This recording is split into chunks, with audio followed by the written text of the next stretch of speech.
Presenting the classics of Sam P. Chaladurai. Sam P. Chaladurai அவர்களின் போதனை களஞ்சியத்திலிருந்து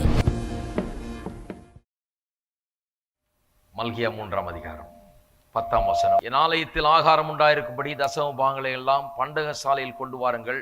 அப்பொழுது நான் வானத்தின் பலகணிகளை திறந்து இடங்கொள்ளாமற் போக மட்டும் உங்கள் மேல் ஆசீர்வாதத்தை வருஷிக்க மாட்டேனோ என்று அதனால் என்னை சோதித்து பாருங்கள் என்று சேனைகளின் கர்த்தர் சொல்லுகிறார். கர்த்தர் ஒட்டுமொத்தமாக நம்ம எல்லாருக்கும் ஒரு வழியை வைத்திருக்கிறார். அது என்னவென்றால் தசம பாகம்.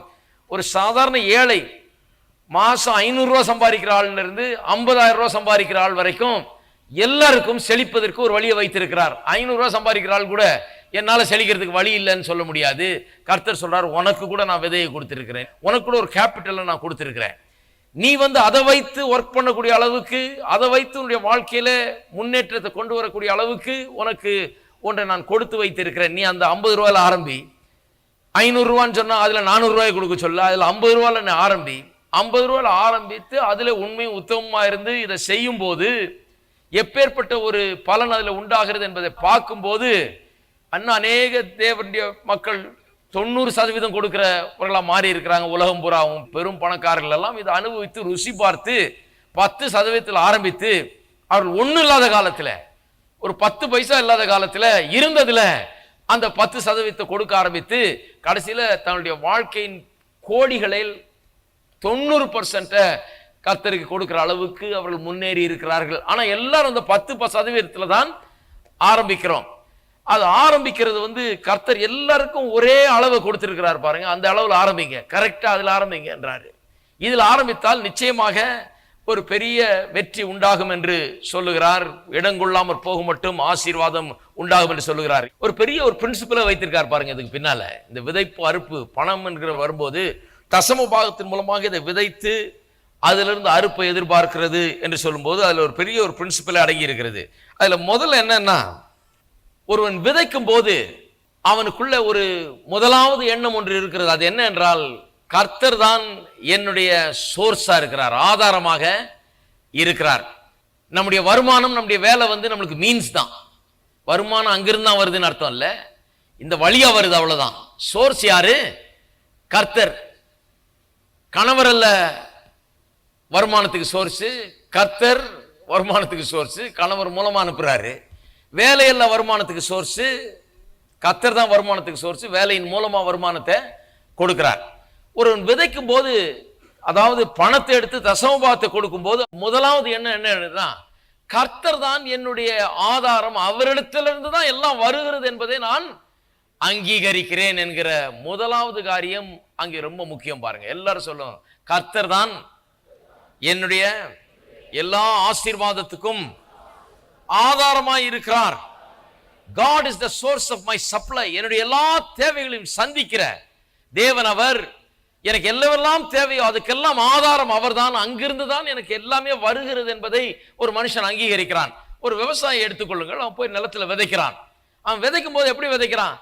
சும்மா நான் மெனக்கெட்டு விதைச்சுக்கிட்டு இருக்கிறேங்க, நேரம் போல அதனால இது பண்ணிட்டு இருக்கிறேன்னு சொல்றானா? கிடையாது. அவன் என்ன சொல்றான்? இதுதான் என்னுடைய பிழைப்பு, இதுதான் எனக்கு நாளைக்கு ஆகாரத்தை கொண்டு வருகிறது. நான் செய்ய வேண்டியதை நான் செய்யறேன். நிலத்தை விளைய பண்ண முடியாது, நிலத்தை நாம் ஒன்றும் பண்ண முடியாது. நாம் பண்படுத்தலாம், அதில் விதைக்கலாம், அதில் வேலை செய்யலாம், தண்ணி பாய்ச்சலாம், எல்லாம் பண்ணலாம். இந்த வளருகிறது என்பது கடவுள் செய்கிற ஒரு செயல். அதிலிருந்து ஒரு விளைச்சல் உண்டாகிறது என்று சொன்னால் உள்ள அந்த விதை வேர் கொண்டு அது முளை கிளம்பி அது கனி கொடுக்கிற அளவுக்கு மரமா வளர்ந்து கனி கொடுக்கிறது என்று சொன்னால் அது எல்லாம் கடவுளுடைய செயல். பாருங்க, மனுஷன் செய்யறதெல்லாம் விதைக்கிறது, தண்ணி பாய்ச்சறது, அதை பாதுகாக்கிறது, அதை பண்படுத்துகிறது, அவ்வளவுதான். மீதியை கடவுள் செய்கிறார். அப்ப விவசாயிக்கு ஒரு பிரின்சிபலோட அவன் செய்கிறான் பாருங்க. அவன் என்ன சொல்றான்? நான் விதைத்து விட்டேன், இப்போ கடவுளை நான் எதிர்பார்க்கிறேன். நான் விதைச்சிட்டேன் இந்த நிலத்துல, நான் இந்த நிலத்தை நம்பி விதைக்கல, என்னுடைய தொழில் திறமையை நம்பி நான் விதைக்கல. கடவுள் இந்த பூமியில ஒரு பிரமாணத்தை ஏற்படுத்தி வைத்திருக்கிறார். அந்த பிரமாணம் என்ன? ஒரு விதையை எடுத்து பூமிக்குள்ள வைத்தால், அதை தண்ணி பாய்ச்சினா, அதுல வேலை செய்தால், அதை பண்படுத்தினால், அதை சரியா கவனித்தால் நாளடைவிலே அந்த விதையானது முளைத்து கிளம்பும் என்கிற ஒரு பிரமாணத்தை தேவன் வைத்து விட்டார். இப்படித்தான் வாழ்க்கைன்னு கர்த்தர் வச்சிட்டார். இப்படிதான் எல்லாம் வேலை செய்துன்னு கர்த்தர் வச்சுட்டார். ஆகவே நான் விதைக்கிறேன். அதுதான் அவனுடைய உள்ளத்துல இருக்கிற எண்ணம். கொஞ்சம் யோசித்து பார்க்கணும். ரொம்ப இன்ட்ரெஸ்டிங்கா இருக்கும் பாருங்க. இந்த கிராம பகுதியில் போய் அவங்க விதைக்கிறத பார்த்தீர்கள் என்றால் எவ்வளவு ஒரு பெரிய ஒரு நம்பிக்கை அவர்களுக்குள்ள. கடவுள் இப்படிப்பட்ட ஒரு பிரமாணத்தை இந்த பூமியில வைத்து விட்டார். இந்த பூமி விளைச்சலை கொடுக்கிற பூமி. இந்த பூமியில நான் விதைய போடும்போது ஐயோ போச்சே அப்படின்னு போடுறது இல்லை விவசாயி. போட்டங்க, இருந்த விதையும் போச்சு, இதையா தின்னு இருக்கலாம், இதுவும் போச்சே அப்படின்னு போடுறது இல்லை. போடும் போதே அவன் அதை விசுவாசிக்கிறான். தேவனுடைய பிரமாணத்தை அவன் விசுவாசிக்கிறான். போடும் போதே அவனுக்குள்ள ஒரு எண்ணம் என்ன, கடவுள் இப்படிதான் வாழ்க்கையை வச்சுட்டார், இப்படிதான் வச்சிருக்காரு. பூமி உள்ள விதையை வச்சால் அந்த விதை முளை கிளம்பி எழும்பி மரமாக ஒரு நாள் கனி கொடுக்க போகிறது, விளைச்சல் உண்டாக போகிறது என்கிற ஒரு பெரிய நம்பிக்கை அவனுக்குள்ள இருக்கிறது. தசம பாகத்தை கொண்டு செலுத்துகிறது என்று சொன்னா நல்லா கவனிங்க. ஏதோ சபையில் நம்ம காசு தேவையா, அல்லது யாருக்கோ தேவையா, ஏதோ ஒரு மிஷினரிக்கு தேவையா, ஏதோ ஒரு ஊழியக்காரருக்கு தேவையா, இவருக்கு தேவையா, அவருக்கு தேவையா, ஒரு கட்டடம் கட்ட தேவையா, அதனால நான் போய் கொடுக்கிறேன். அப்படி கிடையாது. அதெல்லாம் அப்புறம் தான் பாருங்க.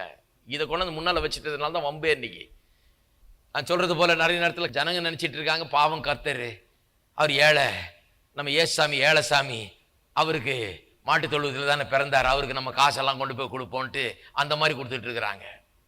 அருமையானவர்களே, எண்ணங்களை மாற்ற வேண்டும்.